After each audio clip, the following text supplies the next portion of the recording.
Hello and welcome to the Boardroom Buddies podcast. Each podcast is themed and I interview and ask questions of a number of subject matter experts who are also owners of small businesses. And I ask about their specialisms simply to answer questions that are often in our heads, but we never actually ask or get the answer. Hello and welcome to this week's podcast. And this week we are at the fabulous Roe Deer restaurant in Wordsley. And we're sitting outside on a beautiful morning in the garden, and you can hear the clipping. There's of plants in the background. There's a gentleman who's just trimming some of the plants. It's a beautiful morning, absolutely gorgeous. So we're making the most of it by sitting outside. And we've had a very light breakfast, very light. For us, anyway. Just tea cakes and tea, and we're waiting for some more tea. So, what's this week's podcast about? It is about some of the questions that people ask regarding having an accountant, I guess. So often I hear business owners say, why do I need an accountant apart from just the year-end stuff? Surely it's just to do my tax, and I don't really have an accountant. I don't know what sort to have, how should I choose an accountant? So there's lots of questions there. So this week I'm delighted to welcome Lloyd Evans of Tax Assist at Kings Winford and Wolverhampton. That's right. Morning. Morning. So thank you for joining me. Pleasure. And so I suppose first question, Lloyd, is why does a business owner of a small business need an accountant? Very, very good question. I think in one simple word, help. All right. Yes, there's a lot of things that you can do yourself. And here's our tea. Thank you. It's just arrived. Fantastic. Lovely. Thank you very much. Nice cup of Earl Grey on the way. Thank you very much. Super. Thank you. So, help. Yes, business owners can do their own accounts. They can do their own tax and tax returns. Is it right? Are you paying too much tax as a result of doing what you're doing? Are you making the most of good, solid tax planning tools to maximise your income, not only for yourself but for your household? Mm-hmm. You don't know what you don't know. No. And it's always good to have that extra pair of eyes and ears just to check in. Yes. And we would encourage anyone, if they're uncertain or even if they're just dead set, I'm going to do it myself, have a chat with an accountant, whether it's us at Tax Assist or someone else.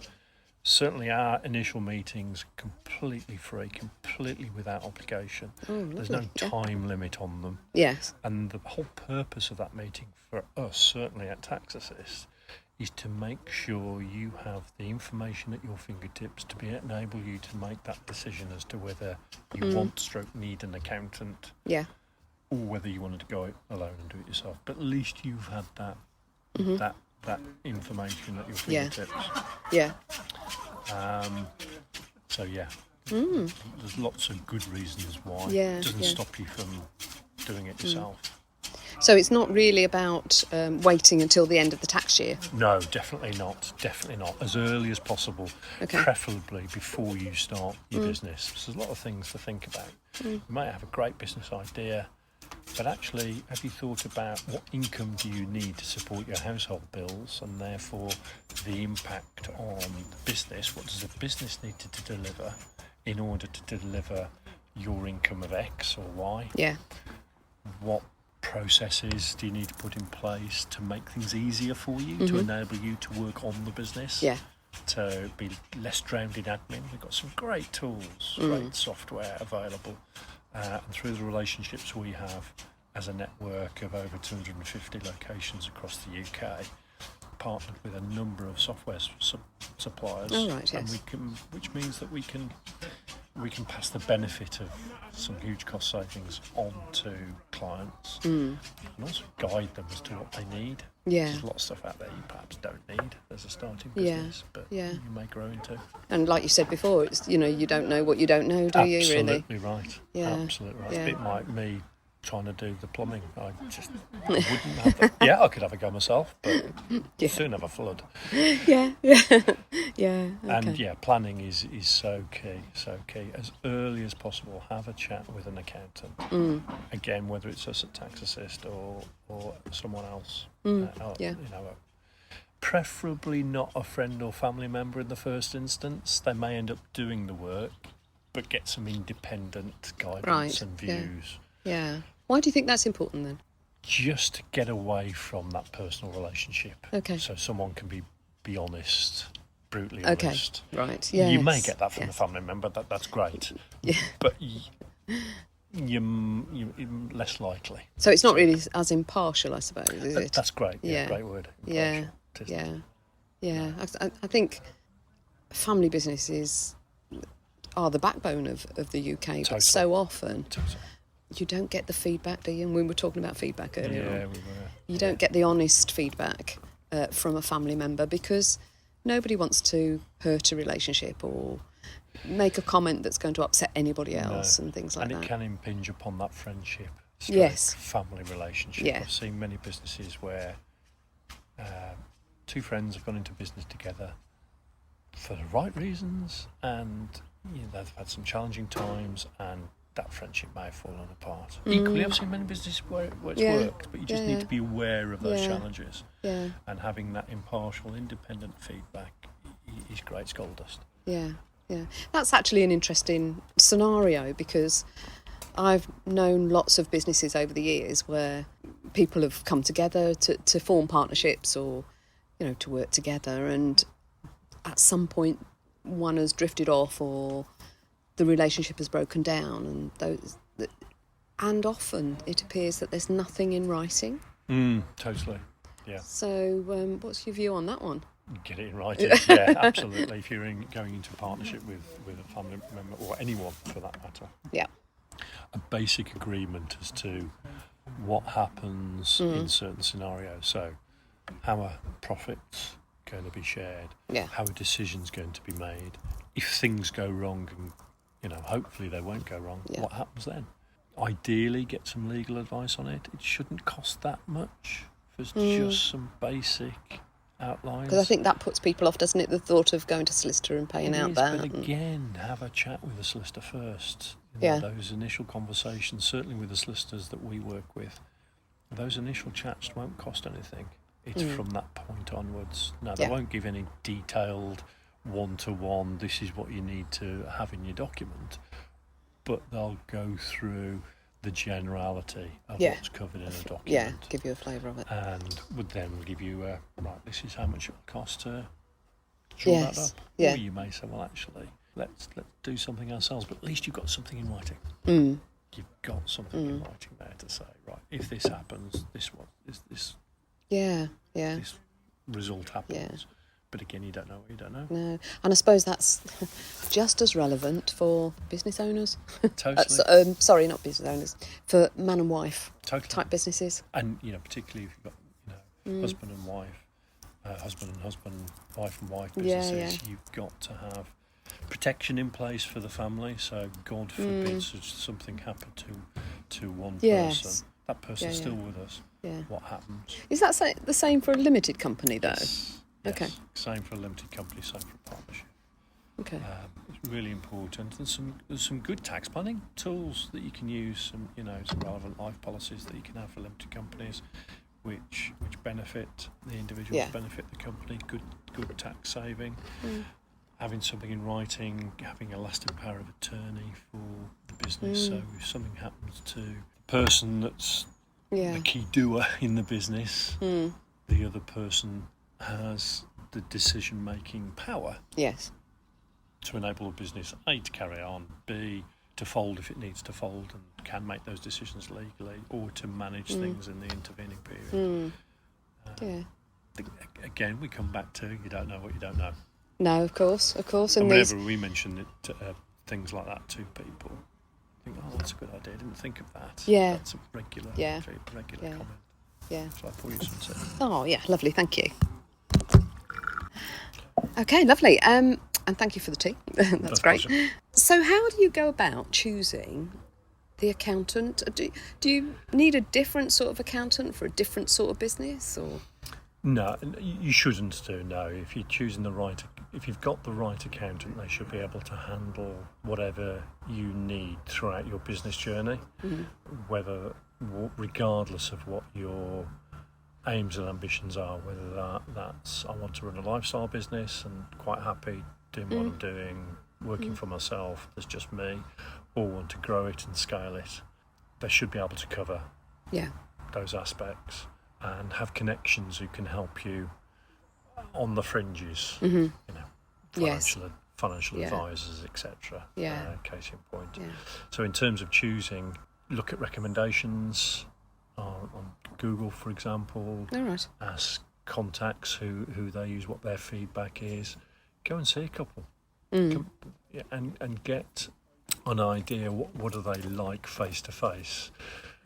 What's their environment like? Have they got a team of people, or is it just them? I'd recommend having someone who's, rather than just a one-man band, which is great for certain. There's absolutely got nothing wrong with it. Yeah. But particularly, holidays, sickness, illness, and you've got something that needs to be sorted out.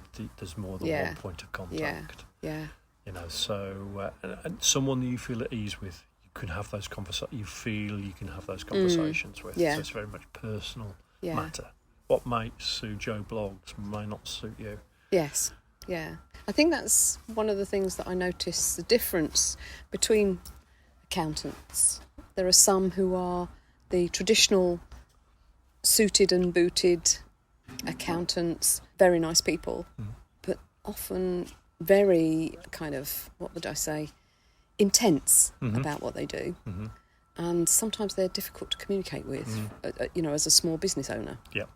And I do wonder whether that's off-putting. I know it's a bit off-putting for me. And would you feel comfortable asking those questions? And when you're a small business, most of the questions are quite personal.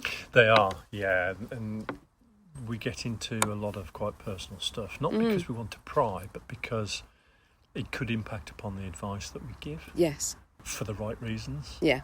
Yeah. So initially when we ask particularly new clients about their husband, their wife, their partner and their income, etc., there's a little bit of reluctance to share that information, but we always try and explain we always explain why we need that information so that we can maximise the amount of money that the household keeps and doesn't pay the taxman legally. And once they understand that, they're more forthcoming. They're more at ease. Yeah. Okay. One of the things I was going to ask, when you are in the process of setting up a business, you might have paid out to get your Wi-Fi done and all those kinds of things. Is it that you can save all those receipts, those setup receipts? Yeah, so again, have a conversation with the accountant earlier as possible, so you understand what you can and can't claim. And there's some good tools that we can make available to people that makes it easy to record that information. Yeah, okay. Yeah, in terms of keeping records, again, have a conversation with your accountant, your chosen accountant, early, so you understand what you can claim, what you can't claim. Yeah. And they can help you set up processes, procedures to make things easy for you recording that information. So we use software as much as possible because the right software can make life a lot easier for you. Yeah. Where you can just digitally take pictures of receipts, store them without having to sit down each day and go, I've got this spreadsheet to prepare. Yeah. So, So, one of the other things I was going to ask was, what are your kind of advice for someone who's just starting, a young business? What do they need to do? Keep records. Record keeping is the key. Okay. Because that information is gold dust to able to understand what your profits are. Yeah. Therefore, what your tax is likely to will be, and also what you can do from a tax perspective in terms of reducing that tax, what you can do from a tax planning point of view to reduce that tax, and then also having the information at the fingertips to help you understand what help you need to take the business to where you want it to go to. So, for example, we're working with a couple of clients at the moment in different industries. One's a hairdresser, one's in car repairs, and we're breaking their financial information down into, well, how many cuts and blow dries do you need a day to pay the bills or to get a certain level of profit? How many car repairs do you need to do at an average level a day to achieve a certain level of profit? Equally, we've got a kitchen, someone who designs kitchens and has fitters to fit the kitchens. So how many kitchens do you need to sell at an average price per day or per week to meet your income aim? So rather than just hitting them with financials, it's hitting them with good stuff that they're good at. Well, I've got to sell these kitchens at this price to be able to do. To take home X at the end of the year, knowing my tax is looked after. That's great. So when you say about keeping records, what do you mean specifically? Good question. So copies of sales invoices, copies of cost records, so purchase receipts, purchase invoices. Keep a separate bank account for the business. That's important because you can more easily keep a tab on your income and costs. If you mix it up with any of your personal bank accounts, costs particularly can quite easily go missing and be lost within the noise. So just keep that separate bank account. You need to have it anyway if you're setting up a limited company. It needs to be in the name of the limited company. But if you're setting up a partnership or a sole trader business, have that separate bank account. In the name of the partnership or in your name as a sole trader, trading as XYZ or whatever it may be. And what if in else? doubt, ask the accountant.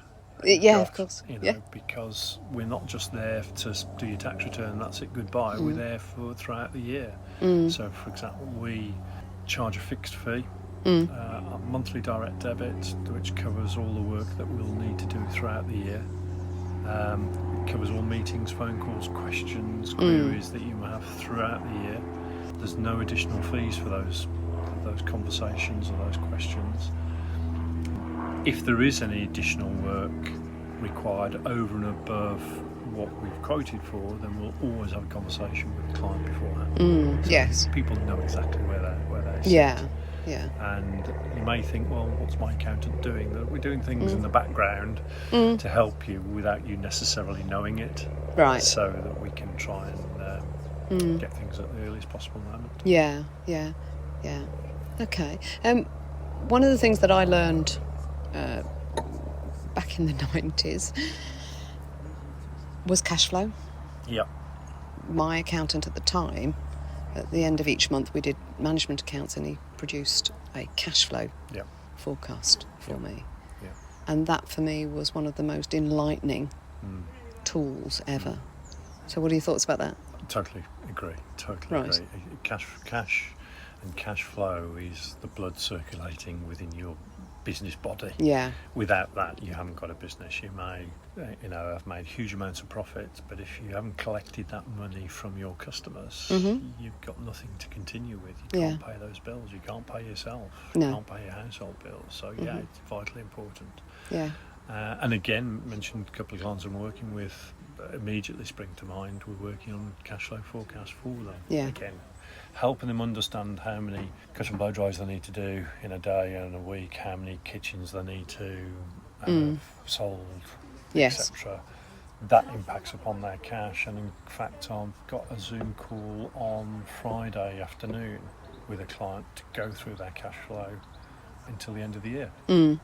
Just to see, are you on track, where you're at, and using software that we already got in place for that client. So we're not having to do huge amounts of work, so it's not costing the client a huge amount of money to do that, but they're able to get the best advice. I think what was really key for us at that time, and now as well in our own business. Now we have a cash flow created. We can use it as a planning tool. Yep. Yep. And this is and they something. don't need. Sorry to interrupt. They don't need to be overly complicated. No. I suppose it depends who is administering it. Yes. Yeah. It can be as complicated as you wish. Yes. But for me, keeping it simple is great. Yeah. In Boardroom Buddies, in the mastermind, one of the things that I talk to clients about, or the members about, is how are you managing your cash? Can you see what you've got till the end of the year, and where there are dips, and where it's better than other months, and things like that? Yeah.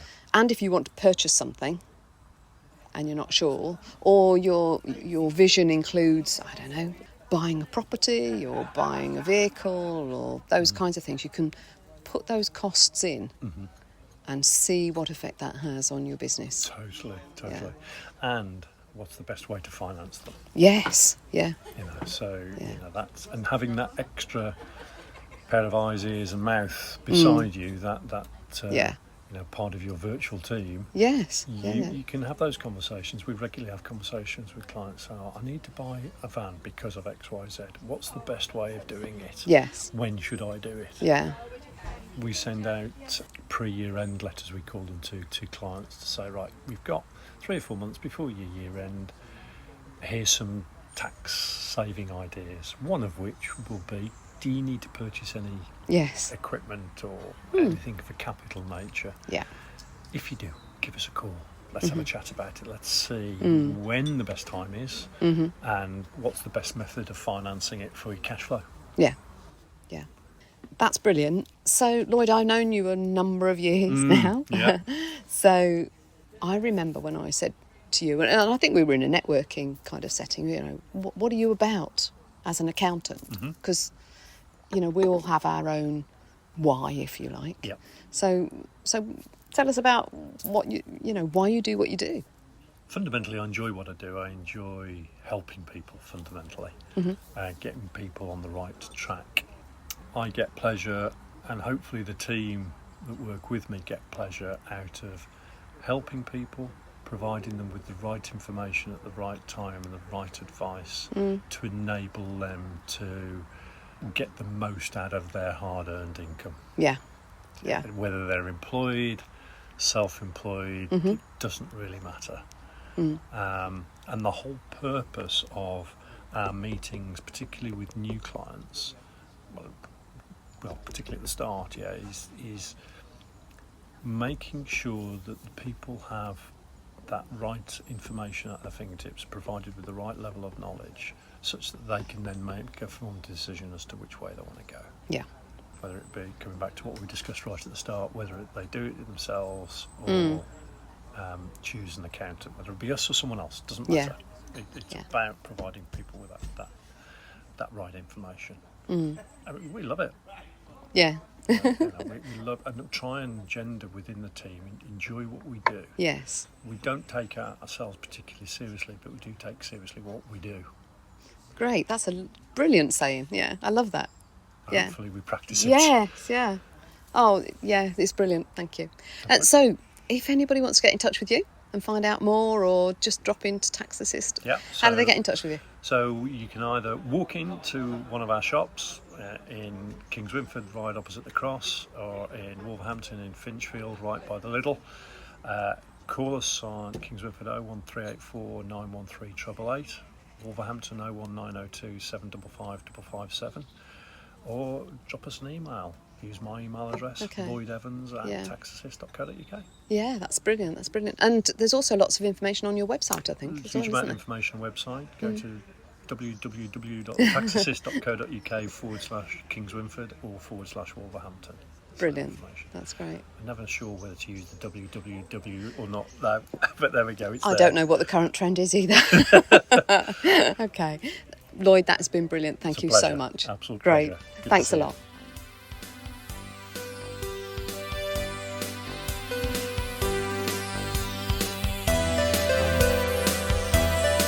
I do hope that you've enjoyed this episode of the Boardroom Buddies podcast. Do subscribe for more podcasts, and it would be lovely if you shared it on your favourite podcast platform. If you have any questions or you would like to talk any more on the topic, then do connect with me on LinkedIn or email me on jax, that's JAX, @jackiecasey.consulting. And thanks for listening.